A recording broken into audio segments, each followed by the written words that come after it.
Welcome, everyone, to the Network for Public Health Law webinar, Rights and Protections for Harm Reduction Programs and Clients in an Increasingly Hostile Environment. I'm Kayleen Claridge, Associate Director of Communications at the Network. A few housekeeping items as we begin.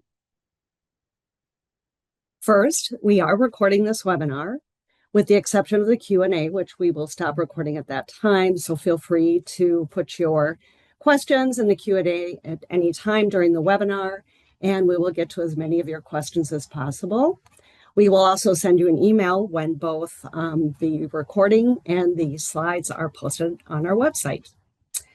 With that, I would like to introduce today's moderator, Amy Judd Lieberman. She is Deputy Director of the Network's Harm Reduction Team. Amy, I'll turn it over to you. Hi, everyone, and welcome. You can go to the next slide. I'm not that important, but we have some wonderful presenters with us today. First, I just want you to know a little bit more about the network. We provide this webinar and these other materials solely for educational purposes. Doesn't constitute legal advice or a legal attorney-client relationship with you or anyone else on this webinar. If you have more in-depth questions that are specific to your situation that you are not answered during this presentation, please feel free to email us at any time. And I believe we can share that email in the Q&A, or we can request legal technical assistance through our website. We have resources. You can sign up for our newsletters and also attend our events. Just a brief specific to this webinar mention. I want to say that we're going to be, and Michael and Kellen and Jeanette will touch on this as well. We're going to be talking about some really general protections that we understand are not in the moment necessarily going to be the answer.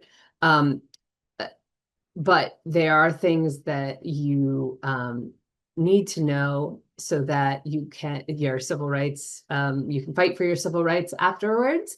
And we're also going to talk about some ways to avoid interaction, these types of interactions in the first place. So you can go to the next slide.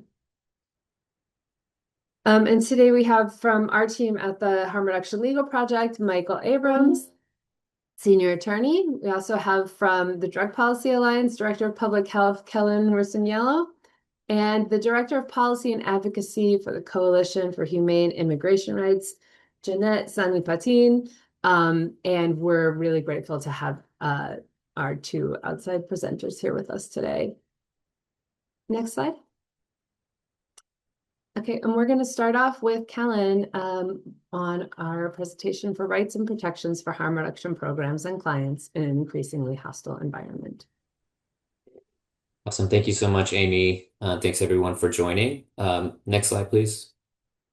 As an attorney, I have to give another disclaimer. Just everything that I'm saying here is for educational purposes only. It is not legal advice.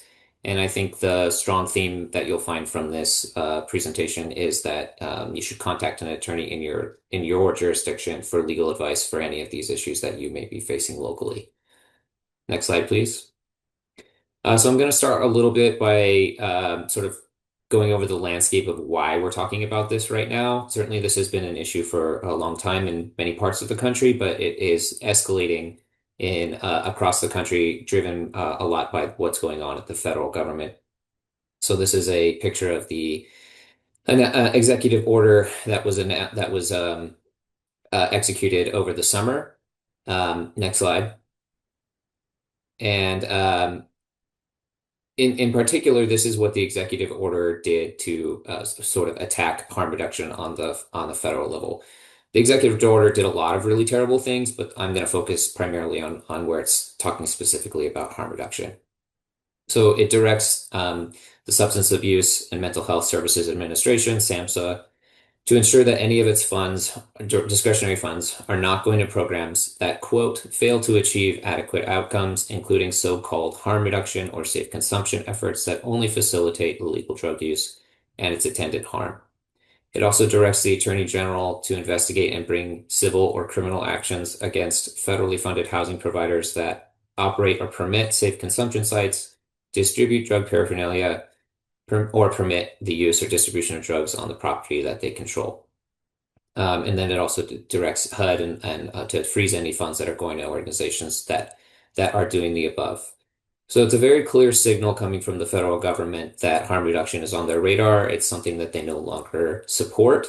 And they're also sending signals that they believe that harm reduction may actually be violating the law, certainly not aligning with the administration's priorities.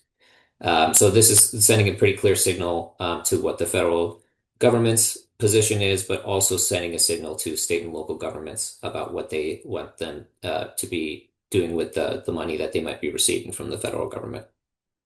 Next slide, please. So you can see this reflected in the most recent SAMHSA guidance, including a Dear Colleague letter and their updated strategic priorities, which basically claims that harm reduction is incompatible with federal law and inconsistent with the administration's priorities. And that being said, what might be funded through SAMHSA has not changed yet. There might be efforts to do that, but currently the funding structure has not changed, but certainly the rhetoric has changed around harm reduction coming from SAMHSA. There's also kind of some strange stuff going on around trying to divorce naloxone distribution and drug checking from harm reduction. There's a clear attempt to make, quote, harm reduction a term for basically anything that the administration doesn't like.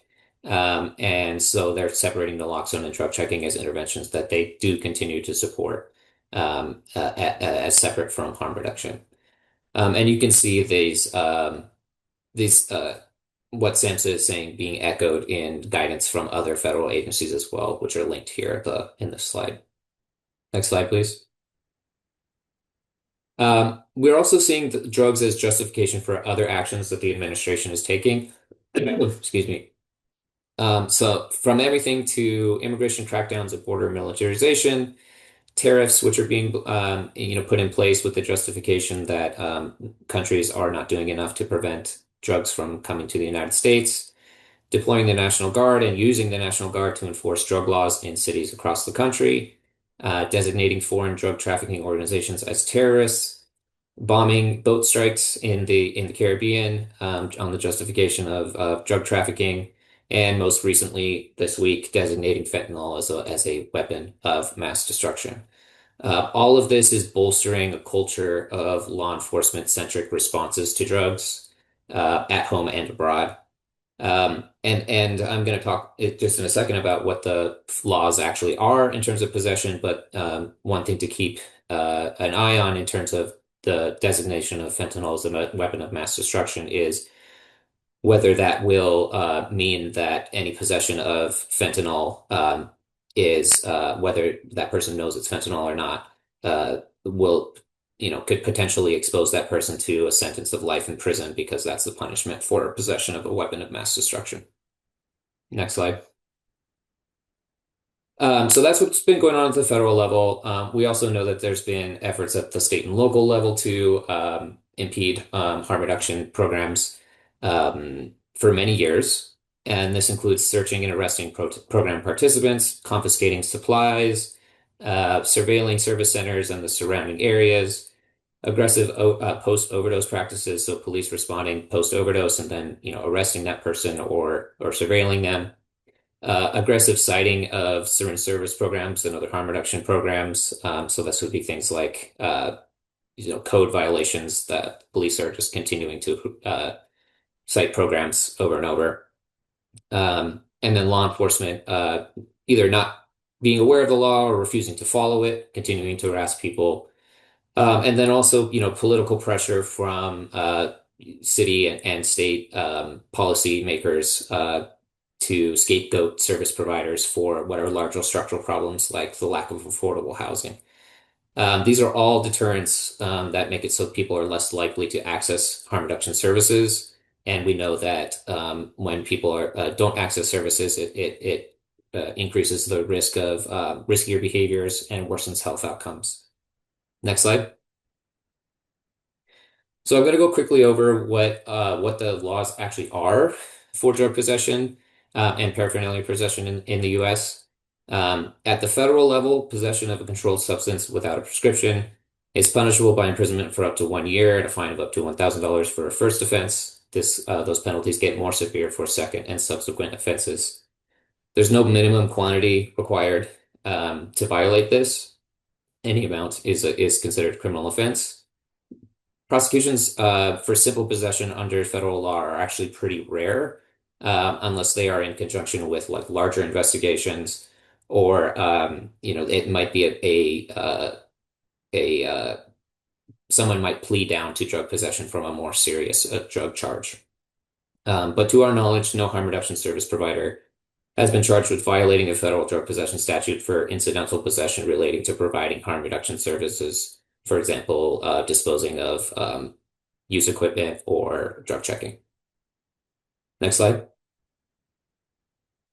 At the state level, it's a little bit more complicated. Every state has its own laws.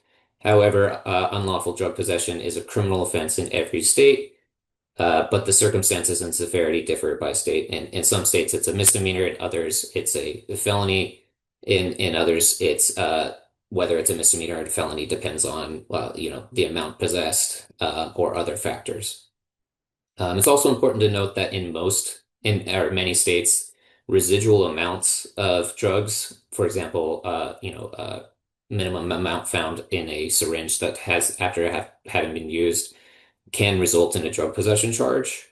So that's something to keep in mind as in your state to figure out what the law is there. Next slide. So going back to the federal level for possession, paraphernalia possession. Under federal law, possession and free distribution of paraphernalia is actually not prohibited. What is prohibited is the sale or offer to sell or transport across state lines of paraphernalia, which is punishable by up to 3 years.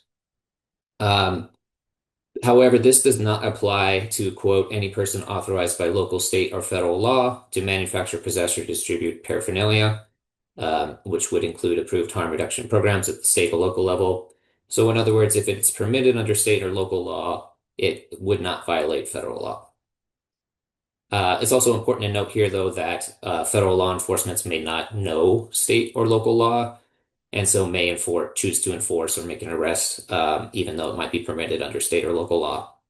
And another thing to note here too is, as we've seen under this administration, whether or not something is lawful may not be enough to stop law enforcement from taking that action. Next slide. At the state level, again, it's much more complicated. There are some states that do not criminalize possession or free distribution of paraphernalia. However, most do.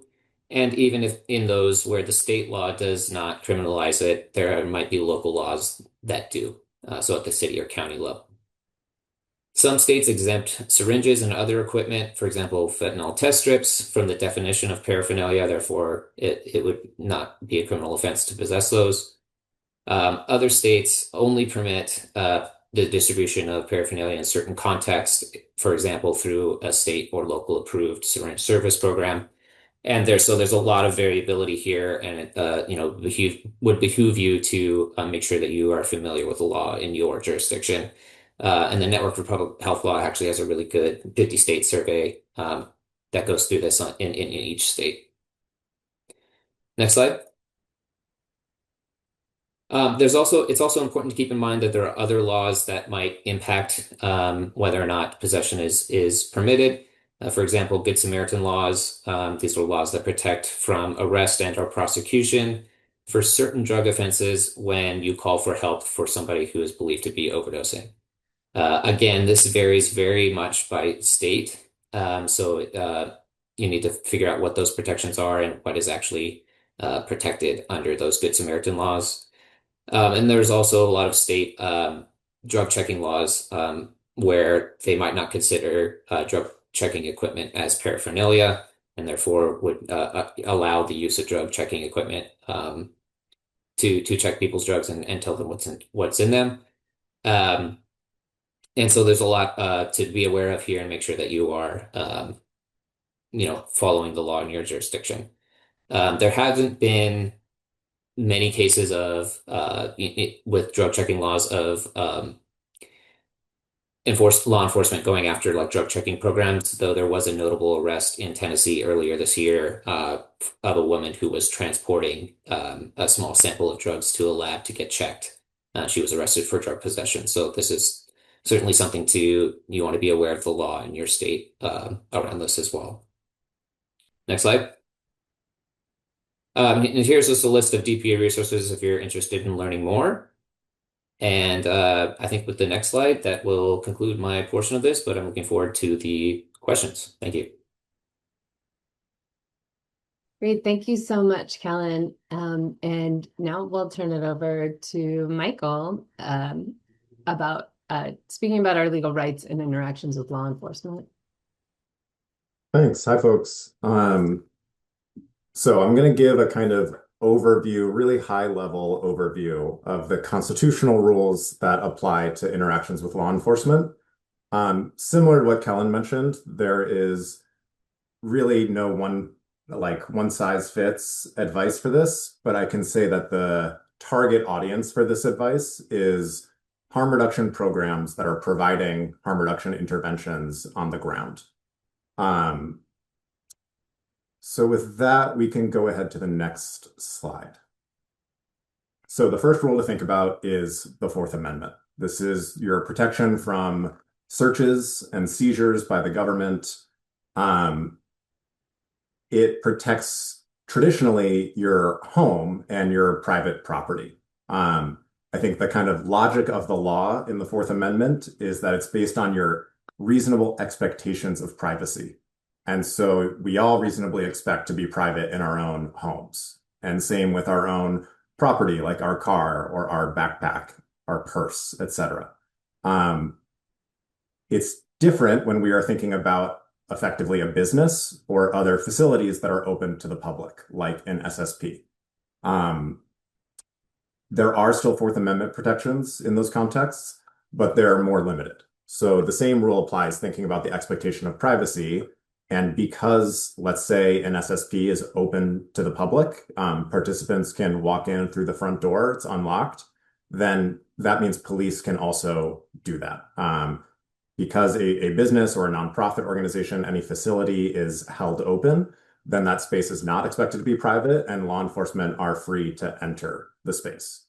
So from that kind of basic premise, there are some natural kind of ways that we can think about having greater protection, but there are trade-offs. So a locked space is not free to open to the public or to the police. And that's kind of sets up a spectrum along which protections rise or fall. So maybe a space that is open, like an open front door, but then there is some kind of discretionary judgment of who enters, like a front desk where someone has to show ID or show sign in, show kind of membership in the SSP. Those would be reasonably less private than just an open door. Many harm reduction programs want to create welcoming open spaces where anyone is welcome. So they might not want to put, let's say, a camera or a pin pad on the front door, any kind of like locking mechanism. That's a trade-off with, that more welcoming environment also means that it's theoretically more open to the police. Let me also stop and say we don't want to be fear-mongering. I don't think that anyone should necessarily expect, if they haven't experienced it already, that they need to like design their whole program around being harassed by the police. There is kind of an evidence base that shows that where SSPs open, there is greater police attention. And of course, many harm reduction practitioners experience a lot of attention from the police. So that's where this advice is coming from. But people should make their own judgment about their own programs and kind of how to take this advice and implement it. But the bottom line is there is a kind of trade-off, and by creating restrictions on entry, that's kind of a greater Fourth Amendment protection in turn. I think a middle ground is to have public spaces like a lobby but then also restricted areas, like behind a certain door or behind an area where you do have to show membership to enter, or that's reserved for only staff or for only existing members. Police could enter the lobby, but could not necessarily enter the restricted area. A question we get a lot, as the image on this slide shows, is whether signs kind of have a legal effect. If I put up a sign that says restricted area or law enforcement not welcome or et cetera, does that mean that it's illegal for them to enter? It's a little bit of a it depends answer. Signs themselves do not have any legal effect on their own. What matters is the real practice. If you put up a sign that said police not welcome, but anyone can walk through the door, that sign wouldn't have any legal effect. But if there is in fact a restricted area and signs bolster the restriction in that area, then that is evidence that a court might consider to find that, yes, that area was in fact private. So those are the kind of considerations on your space. The same rules apply to stuff, property. There's what's called the plain view doctrine, which means anything that's in plain view, police can look at. They can effectively search. So let's say you have a program that's open door, open to the public, police can walk in. They can also then poke around and look at anything that's out in the open. So again, there's kind of a natural tip that follows from this, which is that sensitive materials, information about participants, safer use supplies, anything that you might think is especially private or that you want to keep private or that might interest law enforcement, the more containerized it is, the safer it will be. Like filing cabinets, desk drawers, and locked containers would be the kind of ideal. That would be the most private.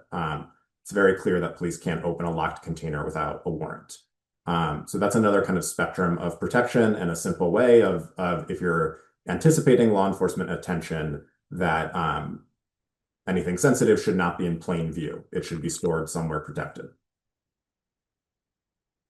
So that last point is about exceptions. The plain view rule is kind of an exception. I think two really important things to consider. One is that all of these rules are based on consent. So if an area is restricted, but the police say, we're going in here, and someone says, okay, or opens the door or assents in some way, courts will often consider that consent to the search. And it becomes lawful based on consent. So that's why the standard advice here, I'm going to get to kind of more practical stuff at the end, but the standard advice is to state very clearly that if this is in fact the program's policy, that we do not consent to searches. We are not consenting to the search. We don't consent to you entering that space, opening that cabinet. That statement of very clearly affirmatively stating that consent is not given will kind of cover you from that exception. Police often, and the law allows this, covertly or with pressure or implicitly seek consent. They might say, we're going to search this backpack now. And if somehow you are implicitly allowing that to happen, that could be a tough, maybe on the line, but a court might say that consent was given by not declining that search. So it's very important to kind of clearly state that you're asserting your rights, and your right being to not consent to searches. The other really important factor here are warrants. All of these rules are in the absence of a court warrant, which is a court saying the police have authority to search an area. If there is a warrant, then police can search based on the authority that the warrant gives them. Search warrants still have to specifically list what that authority is, like to search an entire space, to search only part of a space, to search a container or not. So there are still issues about the authority of that warrant. But if there is a lawful court-issued warrant, then police have authority to do whatever the warrant says. Folks often have questions about warrants. Do they have to show me the warrant? How do I recognize a warrant? Arrest warrants versus search warrants. Some of those are kind of in the weeds, and I'm not going to get to them at the high level. But I think the bottom line is sometimes police will show you a warrant if you ask. If there's ways to recognize a search warrant versus an arrest warrant, But I think the bottom line is still the same, which is to affirmatively, clearly state that you're asserting your rights. If the police tell you there's a search warrant, they're going to execute a search. And I'll get to kind of practical advice at the end, but we certainly recommend not interfering with the police. And it's not a bad idea to ask to see it, but it depends on whether they have to show you. I don't think there's one definitive answer to that. We can go to the next slide. So the other major kind of constitutional consideration here is about giving information to police. And this is governed by the Fifth Amendment, which folks might be familiar with Miranda rights. Upon a stop or a detention or an arrest, you have the right to remain silent. Anything you say can be used against you in court. This is not exactly that. Those Miranda rights only attach in certain contexts if you're fully being stopped on reasonable suspicion. But the bottom line for this presentation is that as a matter of constitutional law, there is generally no requirement to give information to the police. The police cannot compel you to give them information against your consent. So the most practical thing to consider here is if police come to a program and demand information about what you're doing, about what your services are, about who your participants are, etc. There is generally no requirement that you answer those questions. Similar to the Fourth Amendment, this is consent-based. So if you answer, that information can be used. And again, similar guidance that police can apply pressure. Sometimes they can even lie. They can use tactics. They can be aggressive. So it might be very, in the moment, difficult to recognize that you have the right to decline to answer. And that's why we give this same kind of general advice, which is to clearly affirmatively state your position that our policy is not to answer questions from the police, or I have to speak to my supervisor, but for now our policy is, or my lawyer, but our policy is that I'm asserting my right to remain silent, or I can't answer you. I'll get to this in the practical advice, but I think a very good rule is to have a script. One of the ways that you can prep is to have that sentence that you say to assert your rights prepared ahead of time, because in the heat of the moment, there might be adrenaline, it might be a high pressure situation. Knowing just these are the lines that I say, we don't consent to searches and I can't answer questions is a kind of safe way to go. This rule does not mean that you should be a robot. It doesn't mean that you need to be confrontational in asserting your right to remain silent. And it doesn't mean that, literally saying nothing is a best practice, but it can be hard to distinguish a harmless question from a question that might divulge significant private information. So as a general rule, it's good to just say our policy is not to answer questions, but we still recommend, being polite, using common sense about what you say and don't say. So with that, let's go to the last slide about practical considerations. There's legal theory and then there's reality. So knowing your rights, these rules that we just kind of went through, does not mean that those rights will go the way that you expect during an interaction with law enforcement. There's lots of exceptions. Police might have a different view of their authority. One of the things I didn't really get into in the Fourth Amendment is like emergency circumstances. If police claim it's an emergency, so they have authority to search, there might, you might disagree, but you probably can't stop that in the moment. So also, rights are often violated by the police, and knowing your rights or asserting them cannot stop that either. The nature of our legal system is that rights are vindicated after the fact. If a violation occurs, the way that you will get a remedy, your information back or your information not being used against a participant will be in a court after an interaction with law enforcement is over. So the most important practical consideration is to recognize during a law enforcement interaction, the most important thing is to stay safe, to get through it safely, to minimize conflict, to practice de-escalation, and ultimately to have a lawyer or a relationship with a lawyer who you will contact in a legal emergency. We do recommend that people know their rights and assert them, but it kind of stops there. The most important thing you can do is be prepared by knowing what lawyer you call, by maybe having an emergency policy that staff are trained on, having a script of the couple of sentences we say to not consent to searches and decline to answer questions, record the encounter, and it kind of stops there. There's very little that people can do in the moment, and protecting safety is the most important thing.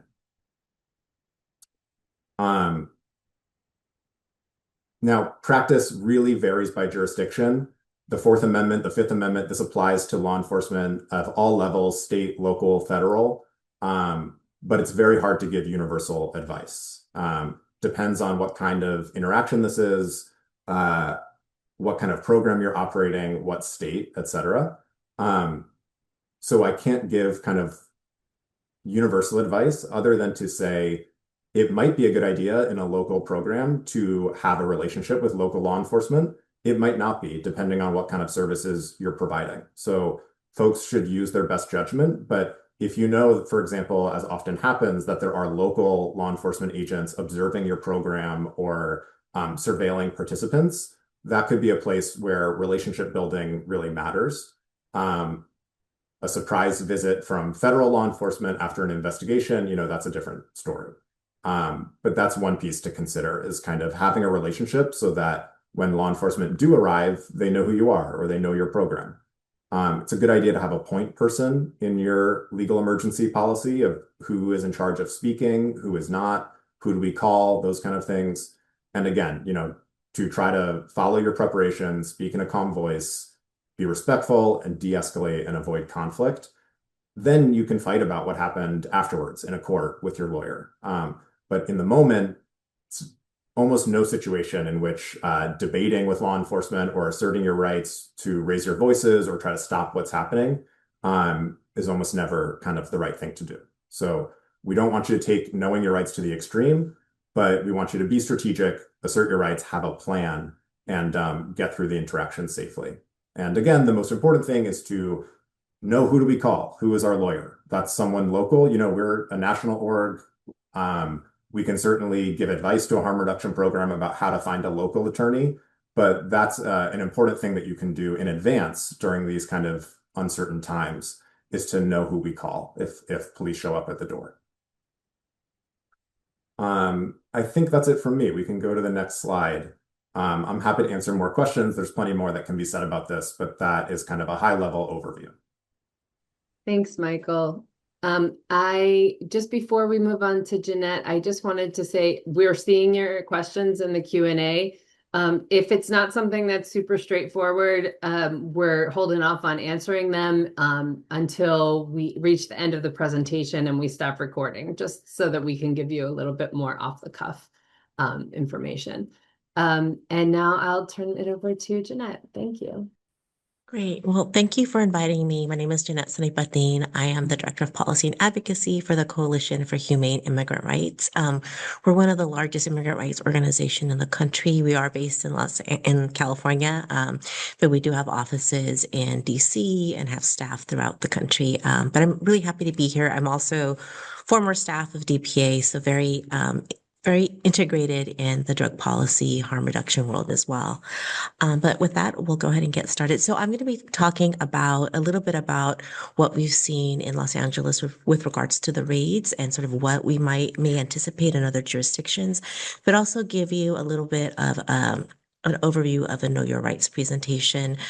Granted, we are seeing, extra legal, unconstitutional behavior by federal immigration enforcement officers in several jurisdictions. And this, presentation is meant sort of as a baseline for you to sort of understand what are your rights. But many of these things, obviously, as our prior speakers mentioned, are things that you want to sort of adopt, but also practice, right? Because I think it's really important when we're in the heat of the moment and adrenaline's running, that you sort of at least have a game plan how to address some of the things that you may be seeing with regards to ICE enforcement or with regards to serving the populations that you all serve in different spaces. So next slide. So, as mentioned, CHIRLA is one of the largest immigrant rights organizations in the country, and we do this work primarily through organizing, protecting individuals, educating, advocating, and engaging our community, but also policymakers. And to that end, we've been able to work in this capacity. We are going to celebrate our 40th anniversary next year. I just came back into the immigrant rights space in late December, so I just hit my first year anniversary, and what a year to come back to immigrant rights work. So next slide, please. So I just want to give you an overview of the enforcement timeline that we've seen, for example, in California, but many jurisdictions are now being impacted. So as soon as the election was said and done and we knew who the next president was going to be, we immediately reactivated our rapid response network. CHIRLA, my organization, runs the rapid response network for the entire county of Los Angeles. For many of you who may not be familiar with California, LA houses over a quarter of the state's population. There's about 10 million people that reside within LA County alone. And so we reactivated the rapid response network. We initially started with about 200 volunteers back in November. We are now at over 1,800 volunteers countywide. And in January, we immediately saw, sort of as the Biden administration was sort of wrapping up and Trump administration was coming into power, we saw the return to sender immigration enforcement operation, primarily focusing in the Central Valley, in Bakersfield and Fresno and places like that. And we also saw, unfortunately, because of the Southern California wildfires, we also saw an influx of federal agencies also in Southern California, which also sparked fear amongst the community since they were in, DHS vehicles, which look very similar to ICE and CBP, which is Customs and Border Patrol. So there was an overlap initially with sort of the influx of federal agencies in California during that time. Targeted enforcement really started in Southern California between February and April. The Customs and Border Patrol Agency started arresting folks on the streets throughout Southern California. For folks just for your awareness, Customs and Border Patrol have a little bit more authority to conduct their activities if they're within 100 miles of the border or the sea, which pretty much covers, big portions of California. And to that end, Customs and Border Patrol also tends to operate more as a rogue agency. They definitely engage in more unlawful and unconstitutional behavior. One example is we were hearing folks getting stopped at a convenience store during their lunch hour, and Border Patrol was taking items out of individuals' wallets and purses to try to establish, their citizenship. So that's sort of an example of what we were dealing with at that point, and sort of seeing how they were starting to conduct their enforcement operations. And in around May, we saw immigration agents go to court. I am also a practicing immigration lawyer. I have almost practiced immigration law for about 30 years. I've never seen anything like this. They were arresting individuals who had hearings before an immigration judge, people that have already filed for asylum or other types of applications. In one instance, we had a woman who had a pending asylum case before an immigration judge. The Trump administration asked the judge to administratively close her case so she would no longer have a pending application, and the judge refused. He said, nope. And in fact, I'm going to give her a hearing date in August to protect her. And the minute she walked out of the courthouse, she was arrested. So we were seeing situations like this throughout Southern California. And then around that time, we started seeing kidnappings and disappearances, very targeted enforcement activities, ruses by the federal government. We had one gentleman also that was had a landscaping business. He received several texts to come and do a bid on a property, and he arrives at the property, and 7 immigration agents jump out of nowhere and arrest him. So we were starting to see sort of how this administration was going to conduct their enforcement activities. Next slide. So June 6th is the day that changed everything in Los Angeles. We saw massive immigration enforcement in LA. There were several raids happening at once in Los Angeles. The most notable raid was the one at Albiance, which is in our fashion district, was one of the warehouses that was targeted. You may have seen also a labor union leader that was arrested. David Huerta was arrested. He was there observing. Many of our folks who had been trained were also there observing and documenting all the human rights abuses that they were seeing. But it was a multi-federal agency approach that happened. We had, the alphabet soup of federal agencies, the DEA, FBI, ATF, HSI, Customs. I always want to call them California Border Patrol. It's Customs and Border Patrol, as well as post office inspectors were deputized to arrest folks. For the most part, most of these arrests have been conducted without warrants. We also saw more detentions happening in courthouses. Because of the level of arrest, folks were being detained in really inhumane conditions. We had people that were in processing centers in downtown LA, in standing room only places. They weren't even allowed to sleep. People weren't allowed to eat. They weren't allowed to shower. It was completely inhumane. Massive violations of both our First, Fourth, and Fifth Amendment rights for those folks that were arrested, those individuals that were detained, and even for attorneys. Attorneys did not have access to their clients. I was actually in DC when the raids started happening. And when I returned on that Sunday, so the raids happened on a Friday, I came back on Sunday. I went to one of the largest detention centers in Southern California with 3 members of Congress. Members of Congress have unfettered access to detention centers based on their oversight capabilities. I, as an attorney, can go in anytime I want to go see a client. We were refused access to our clients that day at Adelanto, even though we had 3 members of Congress. And so we also just began seeing sort of mass profiling of individuals based on language, appearance, and occupation. And the LA region itself saw a 5-fold increase in immigration enforcement between January and June. Next slide. With the sharpest increase in June. This is a heat map that we produced. The latest heat map that I was able to produce was for November 18th. We had an oversight hearing in LA on the 24th of November. The House Judiciary Committee did a shadow hearing.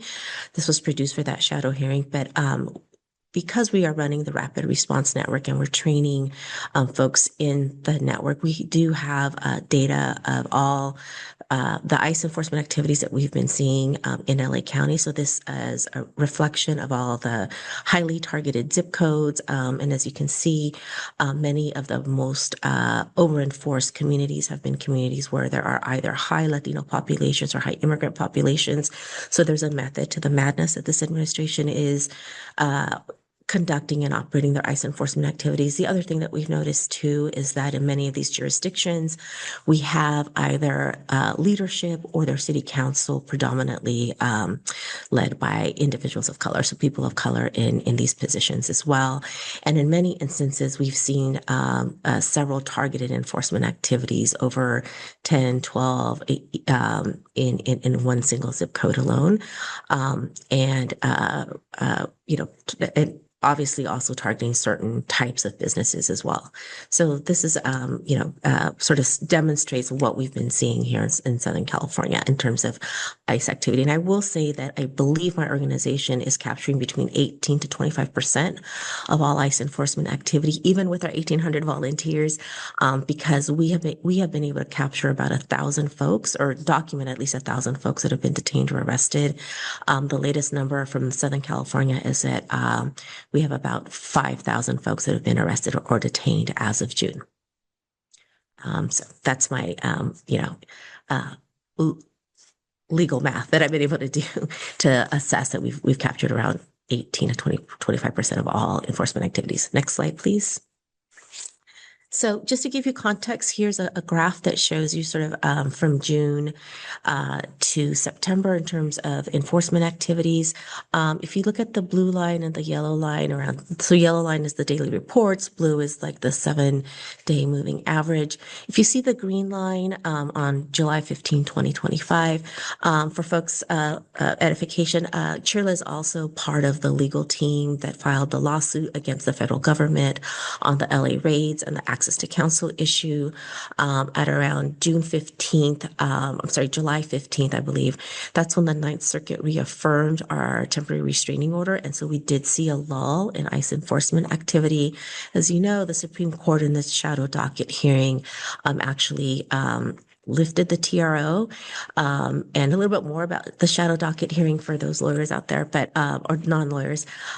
This was a decision that the Supreme Court was able to do without any legal reasoning or legal rationale. They did not have to look at precedent. They basically were able to issue that decision.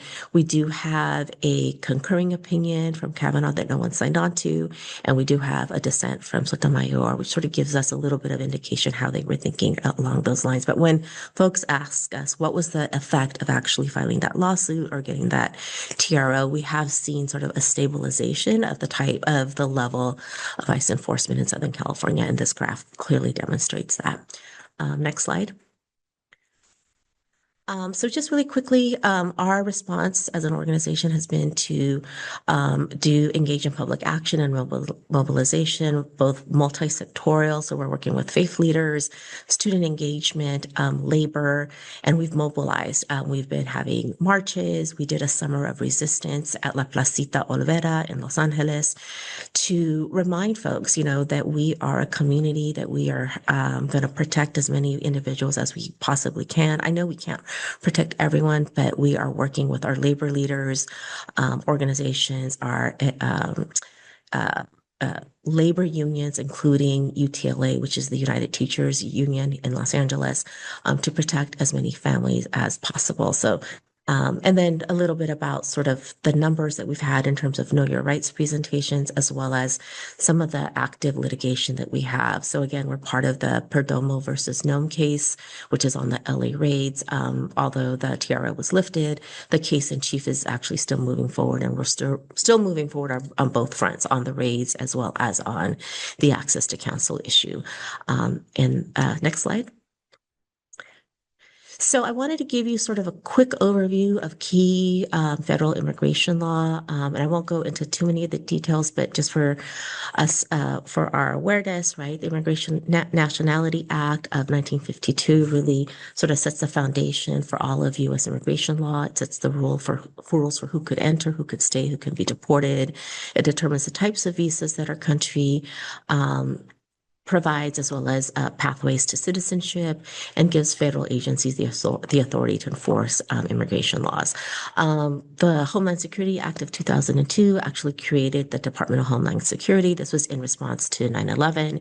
It split immigration duties between USCIS, which handles applications, more affirmative applications, ICE, which enforces immigration law, and as I stated earlier, Customs and Border Patrol, which technically guards the border, but we're seeing rampant use of CBP throughout the country as well.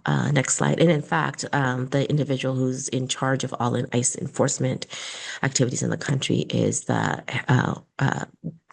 affiliated with CBP. So next slide. So how does ICE get its power? ICE stands for Immigration and Customs Enforcement. It's a federal agency that was created under the Department of Homeland Security that enforces laws inside the U.S., not necessarily at the border, but inside the U.S. And it gets its power from Congress. They have the power to question, detain, and arrest people they believe may not have permission to be in the country. They can arrest people in two main ways: with a warrant.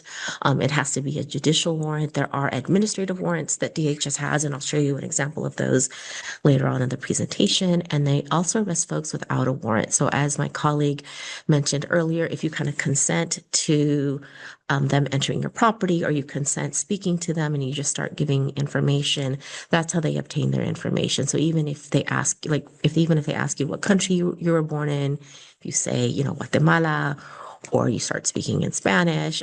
Those could be sort of ways that we consent for them to sort of surmise that we may not be citizens of this country, even though we're native to all these lands, right? So next slide, please. So key figures and framework. When the Trump administration came into power, their focus was supposed to be on criminal, undocumented individuals. And so the data completely tells a different story. Over 70% of those folks that have been arrested or detained have never committed a crime.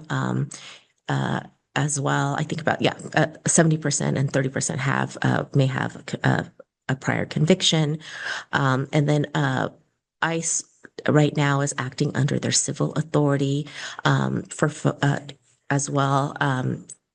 Being undocumented in the U.S. is not a crime; it's actually a civil violation. In certain instances, it can be a crime if you were previously deported, left, and then try to come back in. That's a federal offense. But for the most part, folks that have entered unlawfully are technically in violation of civil law. And ICE acts under the civil authority, meaning most arrests are based on administrative warrants that are signed by DHS officials, not by judges. And then there's a picture of sort of what we're seeing happening right now, where there's folks in uniforms that say police, that say HSI, that say ICE, and in many instances, we don't even know what agency they're working for. So next slide, please. I'll skip this slide, but this is just also an example of sort of what we're seeing on the ground. We have seen more retaliatory arrests of folks that are either documenting human rights abuses, folks that are working with rapid response networks as well. And then we are seeing more impersonation happening on the ground of either ICE officials or bounty hunters. Next slide, please. So I want to make sure we have enough time for everything. I want to get to the nuts and bolts. So everyone's constitutional rights right now is really at stake, and I can't underscore that. We all have rights under the Constitution, such as due process and equal protection, regardless of immigration status. Many folks on the right think that just because you're undocumented, the Constitution doesn't apply to you, but you're on U.S. soil, it does. Congress does have the ability to limit the constitutional rights of certain immigrants, and it does so in the context within, for example, which rights they may have under an expedited removal case and in other instances. But for the most part, our big constitutional principles do apply to anyone on U.S. soil, regardless of their immigration status. But I have to remind everybody that these rights are meaningless unless we really exercise them. And I know it's very difficult, especially what we're seeing, the terror that's being extolled in many communities and jurisdictions right now. Next slide. So what rights do you have? You do have the right to remain silent. It's sort of like what you see on TV, right? Your Fifth Amendment rights, your Miranda rights, everything you say can be used against you within the immigration context. Carrying false documents or fraudulent documents is also a crime. So we also advise folks to never have any of that on their body.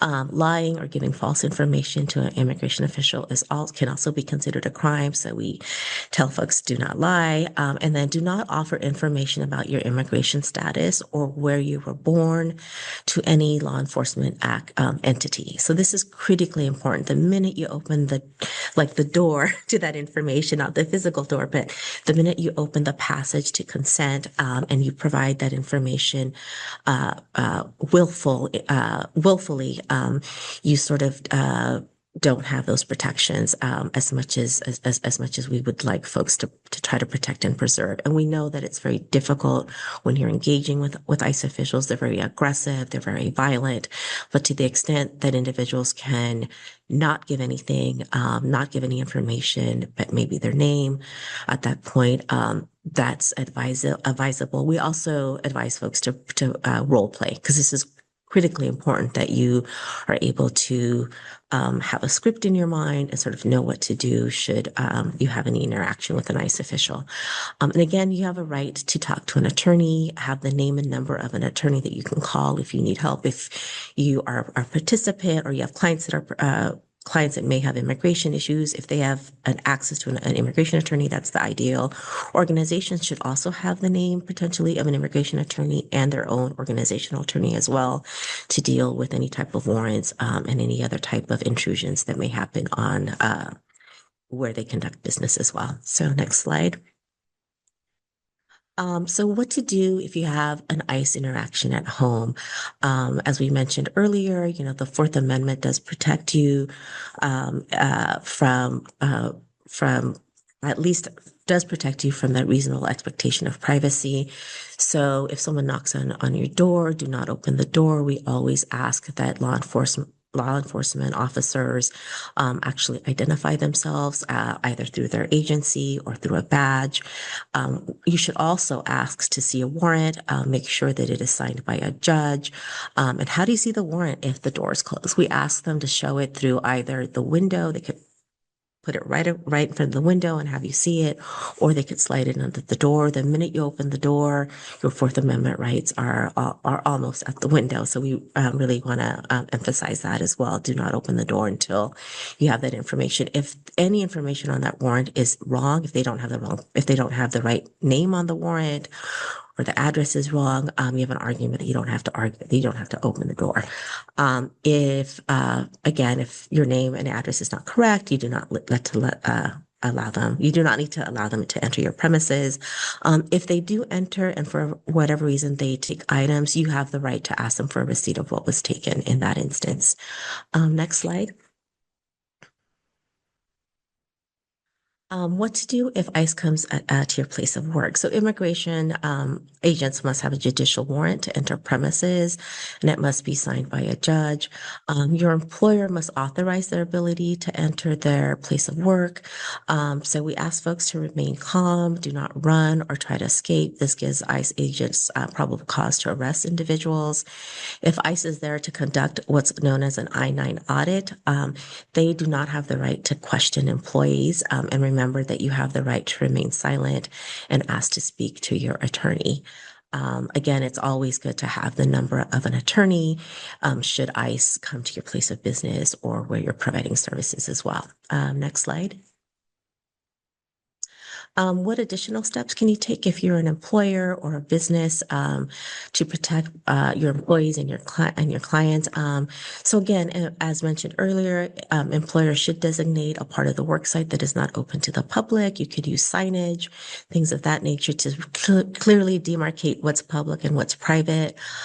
ICE agents or those conducting enforcement are not allowed in those non-public spaces. Again, you can designate spaces as private areas with signage, even if a signed warrant or subpoena is presented. I will say the Fourth Amendment does give us the right to contact an attorney to determine the next steps.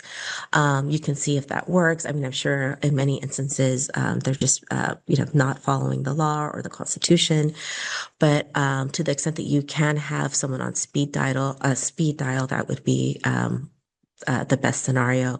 And the other thing I want to just underscore, warrants must be specific as to person. So again, the name and address should be correct if they're there for a certain individual. But if it's a subpoenas do have time, place, and location limitations and can expire. So read the warrant and or subpoenas very carefully. And that's why it's important to have a lawyer on speed dial if possible.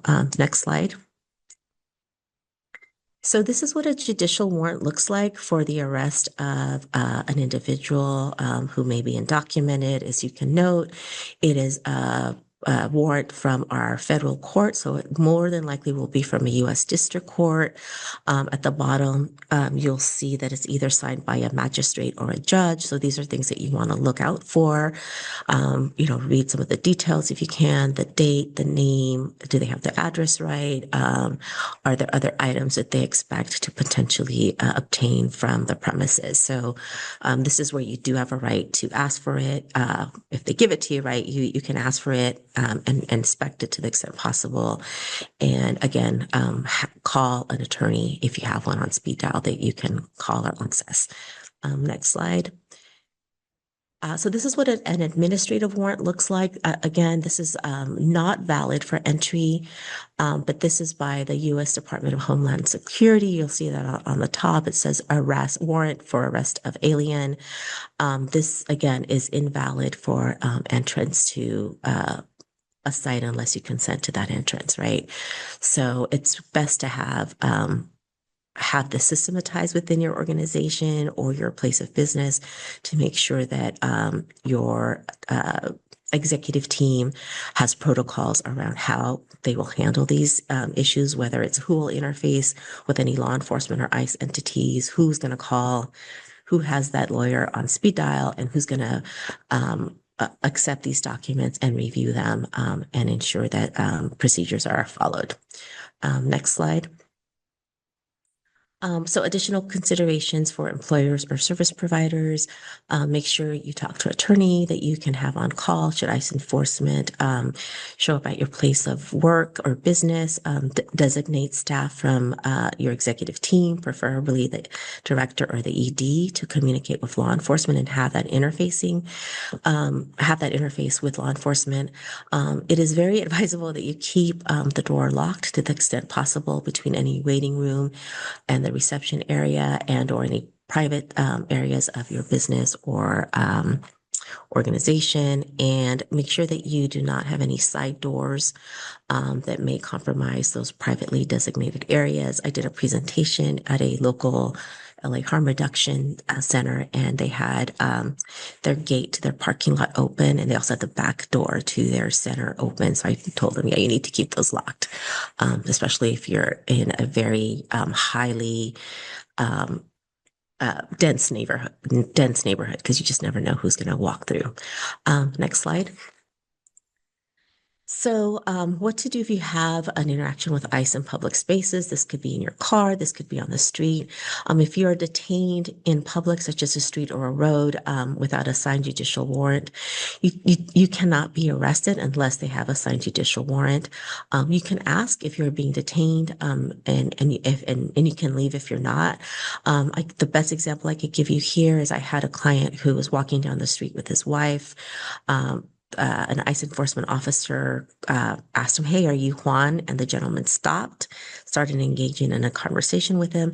His wife kept walking, and she was able to get to safety. And unfortunately, husband was arrested and detained and actually was deported within a 24-hour period. But the woman had been to one of our trainings, and she knew, like, if they're not stopping me, I'm going to keep going. So I need to, ensure that I get my husband some type of protection. And she did. She was able to call attorneys, but fortunately, the gentleman was deported pretty rapidly. So always ask if they do stop you, if you're free to go. Again, never admit your immigration status or how you entered the country to any ICE official or federal officer. I would even say that for any law enforcement officer as well. In some of the red states, California is a sanctuary state.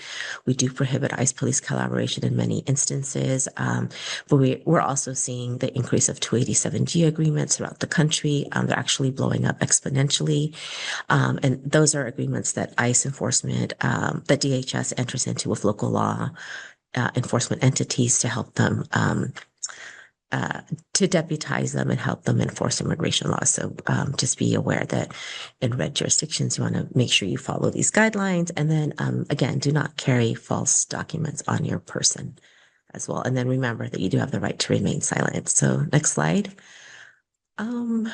So just really quickly, one of the first acts that the Trump administration did in Trump 2 was to rescind the Safe Locations memo that was issued in 2011. So this memorandum essentially provided secure locations for public schools. This included both K through 12 institutions, community colleges and universities. Hospitals were also considered to secure those locations as well. Community clinics and treatment centers, religious institutions, and sites of protest. Right now, ICE can go into any of these places right now. So some states are actually passing protocols to try to protect these locations. California is one of them. Next slide, please. So I won't go into the details because you will get this copy of the PowerPoint, but we are asking folks to think about creating family safety plans. So it's very important that families do have a plan of action should any member of their family get detained or arrested. If there's children involved, we ask folks to do what's called a child care affidavit. I have samples of that I will also send that we could also share with folks. But it's really important to gather important documents, birth certificates, immunization records, passports, have the name and number of an immigration attorney if possible. If you are an immigrant and you have an A number, which is a number that immigration gives you, it's really important to have that number readily available. And if you have money on hand, keep some money on hand in case you need to post a bond to get someone out of detention or pay for an attorney. Next slide. So how to locate someone that has been detained. I will say at the beginning when the ICE raids broke out in June in Los Angeles, we couldn't find people for the first 2 or 3 weeks. It was really heart-wrenching. People were calling our office saying, my husband, my spouse, my dad was arrested. I don't know where he is. There is this online service. It's the online detainer locator system where you can go to www.ice.gov. You can enter individual's A number, their country of birth, or their name to try to find them. In many instances, we are able to locate folks. I believe, it doesn't take us as long. I think we're able to locate folks within 1 or 2 days of their arrest. But as we see more ICE enforcement activity increase, especially because they are now going to have approximately $190 billion over the next 3 years to conduct enforcement activities, we're not going to be able to have access or the information in real time. So we're going to have to go back and be really creative. How do we try to locate folks? And I'll give you some clues about how to do that, some advice about that as well. So next slide. You can also, in many instances, sorry, this is more about sort of the list of documents you want to try to gather for your family safety plans. Again, I've sort of listed some of these, but in many instances, you're going to need also access to your child's immunization records, school records, medications people are on, and things of that nature. But I'll go ahead and skip that slide for sake of time. And yes, so I'll end there, but I want to thank you all for inviting me to be part of this conversation. And again, our presentation is meant as education only. We know that things are not happening the way that we have anticipated in many instances. We are doing more and more trainings around how to deal with the aggressive tactics that ICE enforcement is utilizing. And for many of our programs that are out there that are doing street outreach, you are in a uniquely vulnerable position, but to the extent possible, you all can sort of take some of this information as guidelines and use that as a framework. That would be the best advice that we can give you in order to protect and serve the clients that you serve. Thank you. Thank you so much, Jeanette. I know many of our programs are serving people from immigrant communities that have a lot of these concerns. There's a lot of questions in the chat. I want to kind of group them. There's several questions about Fourth Amendment issues, especially